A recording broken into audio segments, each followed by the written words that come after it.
زمانے میں کشتی میں سفر ہوتا تھا. ایک ناؤ میں دو عالم دین سوار تھے. ناؤ ڈوبنے لگی. ناؤ جب ڈوبنے لگی تو وہ اور مسافروں کے ساتھ وہ دونوں عالم بھی ڈوبنے لگے. ڈوبتے ڈوبتے ایک عالم نے دوسرے عالم سے کہا کہ وہ جو فلاں مسئلہ تھا اس کا جواب کیا ہے وہ مجھے بتا دو. دونوں ڈوب رہے ہیں مگر ڈوبتے ڈوبتے اس ایک عالم نے دوسرے عالم سے کہا کہ وہ جو فلاں مسئلہ تھا اس کا جواب کیا ہے وہ مجھے بتا دو. انہوں نے کہا کہ اب جان بچانے کی فکر کرو, اب مر رہے ہیں, اب بھی تمہیں اس مسئلے کی فکر ہے. تو انہوں نے پلٹ کر کہا کہ کیا یہ بہتر ہے کہ اس مسئلے سے جاہل مر جاؤں یا یہ بہتر ہے کہ اس مسئلے کو جانکار ہو کر مر جاؤں. مرنا تو ہے ہی, تو کیا بہتر ہے کہ جان کر مر جاؤں یا بغیر جانے. سوال علم کی کنجی ہے. السوال نصف الجواب. سوال کیا ہے؟ آدھا جواب ہے. ایک جگہ حدیث میں آیا ہے کہ السوال نصف العلم. خود سوال آدھا علم ہے. انسان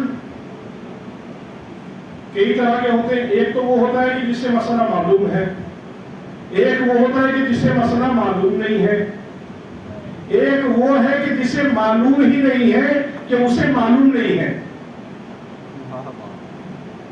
ایک تو وہ کہ جو جانتا ہے, ایک وہ کہ جو جانتا نہیں ہے, اور ایک وہ ہوتا ہے کہ جسے یہ بھی نہیں معلوم کہ اسے نہیں پتا.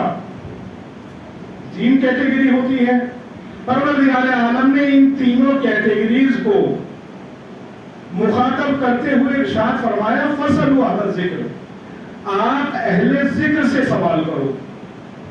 ان کنتم لا تعلمون, اگر آپ کچھ نہیں جانتے.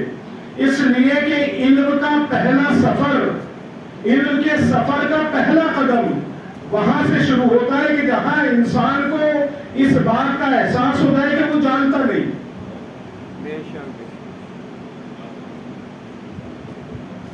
اگر انسان کو اس بات کا احساس ہو جائے کہ اسے معلوم نہیں ہے تو پھر وہ کیا کرے گا؟ کوشش کرے گا معلوم کرنے کی.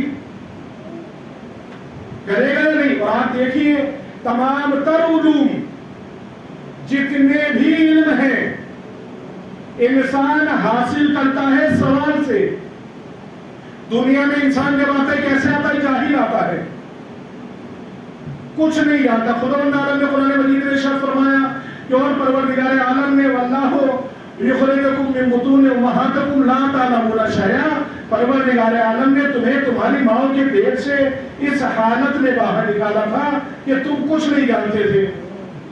تو پھر یہ انسان علم کے اتنے مراتب پر کیسے پہنچا, اتنے درجات پر کیسے پہنچا, اتنی علمی ترقیاں کیسے ہو گئی, یہ چاند پر کیسے چلا گیا, یہ مارس پر منگل پر کیسے جا رہا ہے, یہ دنیا کو چھوڑ کر اب دنیا سے باہر کی دنیاوں میں کیسے سفر کرنا ہے. کہا اس کے علمی سفر کی شروعات ہوئی تھی سوال سے. جب وہ دنیا میں آیا کچھ نہیں جانتا تھا. دنیا میں آنے کے بعد اس نے سوال کرنا شروع کیا, یہ کیا ہے, یہ کون ہے, یہ کیوں ہے, یہ کیا, کیوں, کیسے, کب. یہ سوالات جو انسان کے ذہن میں آتے رہے, علم حاصل کرتا گیا. کیوں؟ اس لیے کہ جب تک وہ بچہ تھا اسے معلوم تھا کہ مجھے معلوم نہیں ہے, اور جب وہ معلوم کرنے کی کیفیتوں میں داخل ہوا, اور یہ سائنٹیفک ایک ریسرچ ہے کہ انسان اپنی زندگی کے شروعاتی 2 سال میں اتنا علم حاصل کرتا ہے جتنا آگے کے 60 سال میں حاصل نہیں کرتا.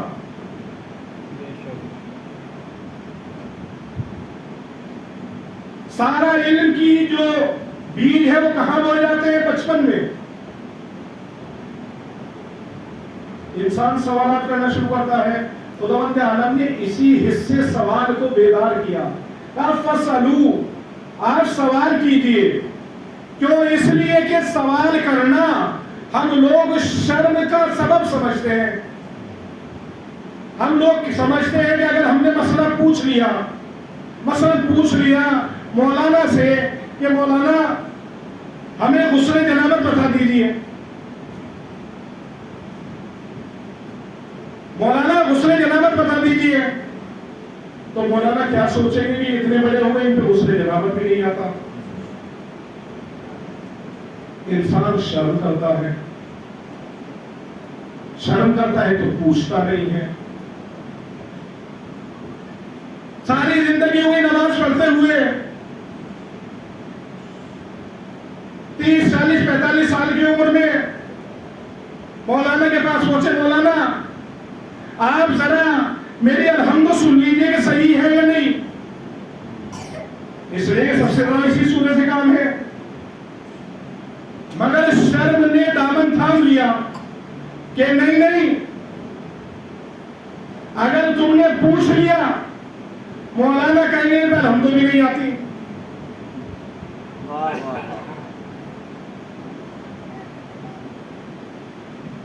وضو، مولانا وضو کر کے دکھا دیجیے ایک بار، یا میری وضو دیکھ لیجیے.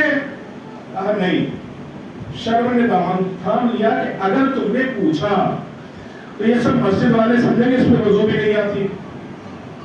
اور یہی سوچ کر کیا ہوتا ہے، انسان رک جاتا ہے. خداوند عالم نے اس رکے ہوئے انسان کے قدموں کو طاقت دی، دل کو حوصلہ دیا کہ تم یہ سوچ کر نہ پوچھو کہ تم نہیں جانتے، یہ سوچ کر پوچھو کہ خدا کا حکم ہے. جیسے اس نے کہہ دیا قیموا الصلاۃ، نماز پڑھو، ایسے ہی اس نے کہہ دیا فصلوا، پوچھو. پوچھنے میں شرم نہیں ہے، نہ جاننے میں شرم ہے. علم حاصل کرنے میں کوئی شرم نہیں ہے، جاہل بن جانے میں شرم ہے. کسی چیز کے ہم لوگ رک جاتے ہیں پوچھتے ہوئے. پوچھنا کیا ہے آپ سمجھیے.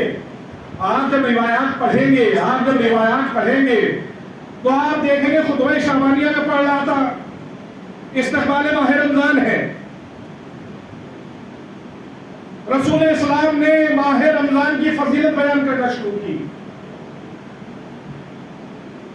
فرمایا قد اقبل الیکم شہر رمضان، تمہارے استقبال کے لیے، ملنے کے لیے وہ مہینہ آ رہا ہے جو اللہ کا مہینہ ہے. انفاسکم فیہ تسبیح، اس مہینے میں تمہاری سانسیں تسبیح ہے. وَنَوْمُكُمْ فِيهِ عِبَادَةٌ، اور تمہارا سونا عبادت ہے. ماہ رمضان میں سانسیں تسبیح، سونا عبادت. رسول خطبہ بیان کر رہے تھے، اتنے میں اس مجمع سے وہ شخص اٹھا کہ جو ساری دنیا کے سامنے سلونی کا دعویٰ کرتا ہے. مجھ سے پوچھو. وہ اس مجمع میں کھڑا ہو گیا اور ایک سوال کر لیا رسول سے. آپ سوچئے کہ ابھی کوئی مولانا تقریر کر رہے ہو، میں تقریر کر رہا ہوں، آپ کھڑے ہو جائیں گے اس تقریر میں اور ایک سوال کر لیں اسی تقریر سے ریلیٹڈ، تو 4 لوگ آپ کو روکیں گے، آپ خود ہی سوال کرتے ہوئے جھجکیں گے کہ بھئی اچھا نہیں ہے، مناسب نہیں ہے. لیکن مولا کائنات جھجکے نہیں. کون ہے وہ جو باب العلم، جو سوال کرنے سے پہلے جواب دیتا ہو، جو ایک ایک سوال کے 10 جواب دیتا ہو. کھڑے ہوئے اور کہا یا رسول اللہ ما افضل الاعمال فی، اس مہینے میں سب سے افضل عمل کون سا ہے؟ اللہ اکبر. یا علی، آپ سوال کیوں کر رہے ہیں؟ آپ کو تو معلوم ہی ہے، آپ تو علم نبی کے نمونے ہیں، آپ کو پوچھنے کی ضرورت کیا ہے؟ مولا کائنات شاید بیان کرے کہ میں اس لیے پوچھ رہا ہوں تاکہ قیامت تک آنے والے میرے چاہنے والوں کی جھجک ختم ہو جائے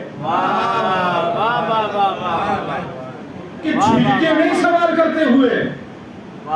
اور میں اس لیے بھی پوچھ رہا ہوں اس سوال کو، ما افضل الاعمال، سب سے افضل عمل اس مہینے میں کون سا ہے؟ کیوں؟ اس لیے کہ رسول نے جو فضیلتیں بتائی اس میں بندے کا کوئی عمل نہیں. رسول نے کہا اس مہینے میں سانس لینا تسبیح، سو جانا عبادت. آپ بتائیے، آپ جو سانس لے رہے ہیں اپنے اختیار سے لے رہے ہیں، نیت کر کے لے رہے ہیں کہ پر یہ جو سانس لے رہا ہوں یہ قربت میں اللہ لے رہا ہوں؟ یہ جو سانس لے رہے ہیں کیا نیت کر کے لے رہے ہیں عبادت کی؟ نہیں. بغیر نیت اور بغیر اختیار کے عمل کا یہ ثواب کیا کہنے. واہ واہ واہ واہ واہ واہ. کب سو جاؤ ماہ رمضان، آپ سو گئے ماہ رمضان میں، خطبہ شعبانیہ تمام نے نقل کیا ہے، اہل سنت کے یہاں بھی ہے اور شیعوں کے یہاں بھی ہے، اور اس میں یہ جملہ موجود ہے کہ اور تمہاری نیند عبادت ہے، تمہاری نیند عبادت ہے، تمہاری نیند عبادت ہے. اس مہینے میں نیند کیا ہے؟ غیر اختیاری عمل ہے. نیند میں کسی کا کنٹرول نہیں ہے. نیند کبھی بھی آ سکتی ہے، انسان کو کہیں بھی آ سکتی ہے، اس میں کوئی اختیار تو ہے نہیں. انسان کبھی بھی سو سکتا ہے. بغیر اختیار کا عمل نیند، پروردگار کہتا ہے عبادت ہے، بغیر اختیار کے ہے. تو پھر جس کی نیند بھی کل اختیار کے ساتھ ہو، کل اختیار کے ساتھ کیا عبادت ہوگی؟ جب بغیر اختیاری عمل کا ثواب مل رہا ہو. اس لمحے مولا کائنات نے سوال کیا، یا رسول اللہ یہ تو وہ ہے جو بغیر ارادے کے عمل کیے جاتے ہیں، اگر کوئی ارادے کے ساتھ عمل کرنا چاہے تو سب سے بڑا عمل کیا ہوگا؟ رسول اسلام کو بتانا چاہیے تھا مثلاً کہ نماز، صدقہ، افطار. افطار بھی بہت بڑا عمل ہوتا ہے رمضان میں. افطار کرانا، محمد والے محمد،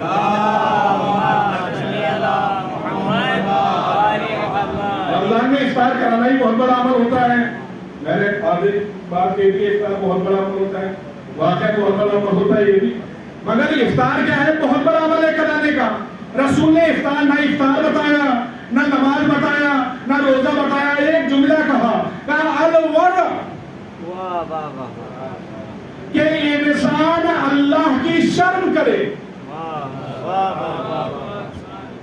سب سے بڑا عمل کیا ہے؟